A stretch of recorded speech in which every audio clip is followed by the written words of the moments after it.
guys. So today I'm bringing you a really special card trick that means a lot to me. It's something that I created recently and I hope that you guys enjoy it as much as I do.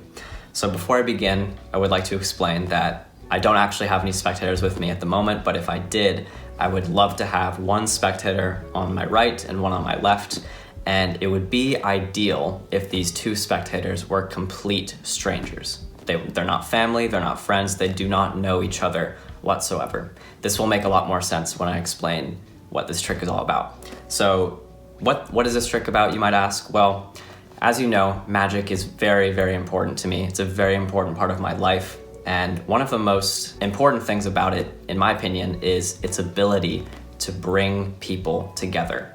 No matter where you come from, no matter what language you speak, when we all experience magic, we all feel the same thing. A sense of wonder, excitement, and just pure happiness. That's at least what I feel, and I hope that's what you all feel as well. But the goal for today is I'm gonna try to bring these two spectators a little bit closer together by having them experience a shared experience that I hope will bring you guys a little bit closer together. So basically, like I said, you guys are complete strangers, you have completely different lives, different lifestyles, and in order to represent that, I'm going to assign each of you with the task of choosing a card that represents your individuality, a card that represents you.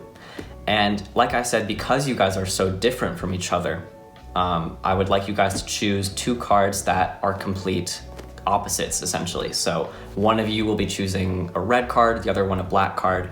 So two different colors, two different suits, two different numbers, and let's even go as far to say that they should be an even number and an odd number, just so that we can stray as far away from any similarities, because I want these two cards to be unique to each of you, okay? So I'll start with a spectator on my right. So I will give them the choice of either red cards or black cards, and let's say they choose the red cards. So I tell them to pretend like they're holding all the red cards in their hands, and I tell them to remove either the hearts or the diamonds. Let's say they remove the hearts. I tell them to look through all the hearts in their hand and to just hand me all of the odd cards or all the even cards. It's up to them. So they hand me the odd cards, so that means they're holding onto the even cards. We have the 2, 4, 6, 8, 10 Queen of Hearts in your hand. I would like you to shuffle through those cards and to settle on any 3 of those cards that you like. Let's say they settle on the 2, the 4, and the 10 of hearts, okay? So I tell them to shuffle through those 3 cards and just remove one of those just on an instinct. And let's say they remove the 10 of hearts. Okay, I would like you to hold on to that card. That card will represent you, okay? Just please remember that.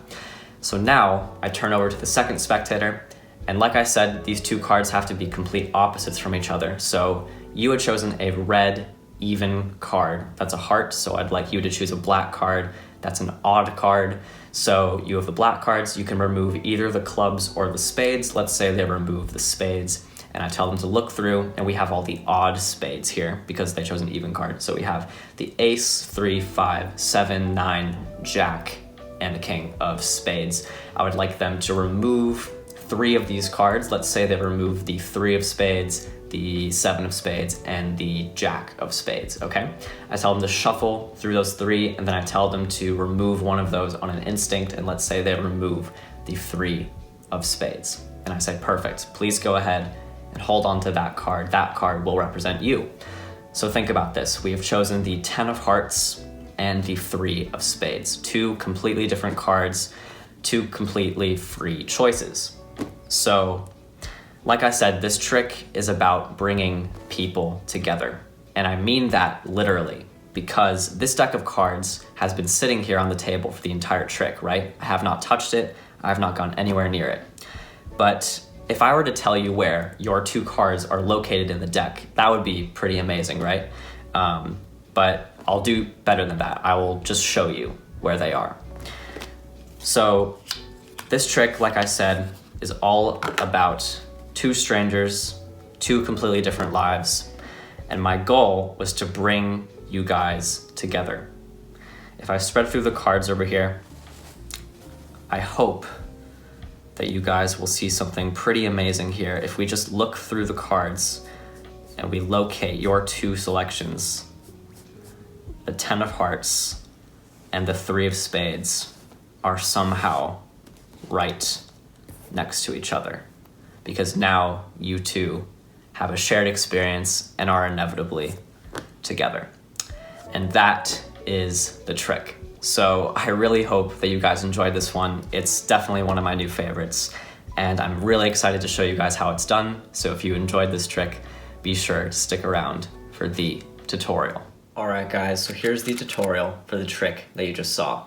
So as you can see, this is an extremely powerful trick. Like, it's not a visual trick, it's not flashy, it's not that kind of trick, but it's just one of those tricks that if you're the spectator, you'll sit down, you'll experience this incredible thing right in front of your eyes, and you will just think about it for a very, very long time. And that's the goal that I hope to accomplish with this trick. And I hope that when you guys perform this, that the people you perform this to will feel the exact same way. So the method of this trick is very simple, but it does require a lot of practice because you want to be smooth with your presentation and you don't want to be too stuttery, you don't want to mess up your words or seem awkward in any way, because the more smooth you are with your presentation and your patter, the better this trick will look. So I will show you guys how this is done, but keep in mind, I can only teach you guys so much, and the rest is really on you to practice and to make this trick look as good as it can. Let's get into how this is done. So there is a setup for this trick. This is definitely not an impromptu trick. This is not like a street magic type thing. This is designed for a magic show. This is something that you prepare and present at the right time with the right people. And trust me guys, it's worth it. So this is the setup for the trick. You want to get out all the hearts, ace through queen of hearts. You actually do not need the king. Also the ace through queen of spades. And you, once again, you do not need the king. But you want to get out these cards and you want to set them up in this order. So you have ace through queen in ascending order, and then you have the ace through queen of spades in descending order. So just the reverse. And what you're going to do is you're going to take these cards in this order and you're basically going to pair them together just like this. So we have the ace and the queen, the 2 and the jack, the 10 and the 3. And the reason why you're doing this is because all of these pairs, if you look at only the values of the cards, we have an ace and the queen, this is a 1 and a 12, this adds up to 13. Every single pair of cards will add up to 13. So we have ace and queen, that adds up to 13. 2 and the jack, 2 plus 11 is 13. 3 plus 10 is 13. 4 plus 9, 13. 5 plus 8, 13. 6 plus 7. As you guys can see, all of these will add up to 13. So you're going to take all these pairs and set them next to each other just like this. And then what you're going to do is you're going to take each of these pairs. This is the part of the setup that's very particular. You're going to take the rest of the deck, spread it out, and you're going to be placing each of these pairs in a random location in the deck. But you don't want them to be all next to each other, and you don't want them to be like super far away either. So it's kind of a tricky thing to figure out, but you just kind of do it yourself. Just make sure you don't interlace any of the pairs together. Like, don't put this pair in between this queen and this ace, because obviously you want the pairs to be together. So just try to strategically place these in a location where it doesn't look too obvious, like there's no setup, but just be strategic with it, you know? So I'll finish that up over here very quickly. And the reason why you don't need the kings is because they're just not really necessary. And because if you did have the kings involved, it would be an odd number of cards, and then you'd have to have the 2 kings together. And the whole point of this trick is to have 2 completely different cards. So having the kings involved would just kind of ruin this. You're going to be essentially forcing cards anyway, so it doesn't actually matter that certain cards are not involved. The spectator will not realize this whatsoever. Okay, so I've placed all the pairs in random places there. Some of them are next to each other, some of them are very far apart, but it doesn't matter. As long as it looks like a random assortment of cards, a random shuffle deck, then everything is good. So this is your setup. You take this and you place it in the box. So this tutorial is going to be a little bit difficult for me to film because I'm not going to be able to go through every single outcome that might happen in this trick, because there's literally like an infinite amount of possibilities depending on what the spectator says and how they respond to what you say. So it's just not worth going through every single thing, but I will try to summarize how you should go about this trick, and I'll give you guys some general tips and tricks on how to make your presentation be more consistent and to be as smooth as possible and to try to make it not look like you're doing Magician's Choice, which is essentially what you're doing. So the entire method for this trick is Magician's Choice. So basically what's happening is the first spectator will have a free choice of any heart or spade. You're gonna narrow down the option to those two suits, but any value they choose, you're gonna take that value and relate it to the number 13. So just think what number would be next to that number, which would add to 13, and then that will have to be the number that you are going to have to force on the second spectator. So the main thing to keep in mind when performing this trick is the entire selection process and how you go about using your language with the spectators, because whatever you do with the first spectator, you're gonna have to try to do something very similar with the second spectator, because you don't want the two selection processes to be different in any way. You want the two cards to be chosen in a very, very similar fashion so that it doesn't seem different in any way, even though the first spectator will ultimately have way more of a free choice than the second spectator will. Here are two words that I really, really like to use when doing Equivoque or Magician's Choice, because they're very ambiguous words and the spectator won't really know what you mean until after the fact. So the two words that I'm referring to are the words remove and isolate. So those two words are very ambiguous because when you tell the spectator, oh, I'd like you to remove the red cards to the black cards, or I'd like you to remove the even or the odd, that's a word that's very up to interpretation. Depending on if you need it or not, it will make perfect sense to the spectator if you keep it because you're removing it and then you're holding on to it yourself, or they're removing it, which means getting rid of it. So the word remove is a very, very good word to use in Equivoque, and the same thing goes for the word isolate, because isolate is also a very ambiguous word. If you say, oh, I'd like you to isolate a card, it could mean I'd like you to isolate the card, meaning you would end up choosing that card, or isolate the card, meaning you isolate it out from the others, so you're essentially getting rid of it. And the spectators will not really question it in any way, because either direction the trick will go, depending on what you need,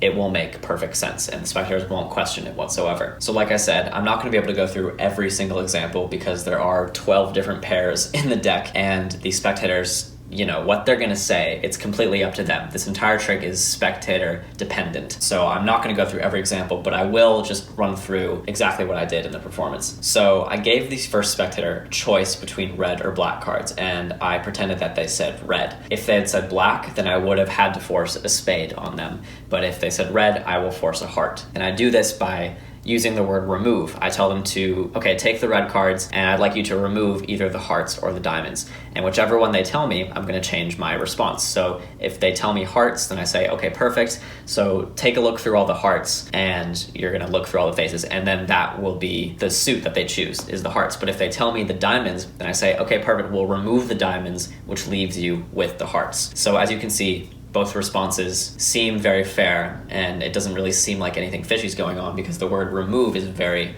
ambiguous. And then I tell the first spectator, I'd like you to choose the evens or the odds and hand one of them to me. This is another method of Equivoque that I like to use, is the hand something to me. This is a very, very sneaky way of doing Equivoque because, once again, it's a very ambiguous thing. Hand something to me. What does that actually mean? If they hand me what I need, then I will continue to use those cards in my hands. But if they hand me what I don't need, then I will leave the rest in their hands. In this case, they really do have a free choice between the even or the odd, so it doesn't really matter which one they hand me. So if they hand me one, I'll let them keep the rest. And then I tell them, okay, so they have the evens, the 2, 4, 6, 8, 10, and the queen. I tell them to remove any 3 of those values from the pile. And then whichever 3 they name, it doesn't really matter at this point. I tell them to just shuffle through those 3 and then settle on one of them. And then that one will be their card. So let's just pretend that they chose the 10 of hearts. In my head, I know that the matching pair to the 10 of hearts will have to be the 3 of spades, because 10 plus 3 is 13, and it has to be the opposite color, so spade. So I have to force the 3 of spades on the second spectator. And this might sound a little tricky, but it's not as hard as you think, because you've already set the limitations in place that they cannot choose a card with the same color or the same suit, and it also has to be an odd value. So you just have to force the 3 of spades out of all of the odd spades. So you have to force it out of the ace, 3, 5, 7, 9, jack. So there are still a lot of options there, but if you use your Equivoque very strategically, you can make it seem like a completely free choice. So the most important thing to keep in mind when the second spectator is choosing a card is you want all of their actions to mimic what the first spectator did. So if the first spectator kept something, then the second spectator should also look like they're keeping something. It sounds very complicated, but I'll try to explain it the best I can. So the first spectator, they were asked to remove a suit. They removed the hearts, and in my mind, I need to keep the hearts. So I told them that removing means keeping it.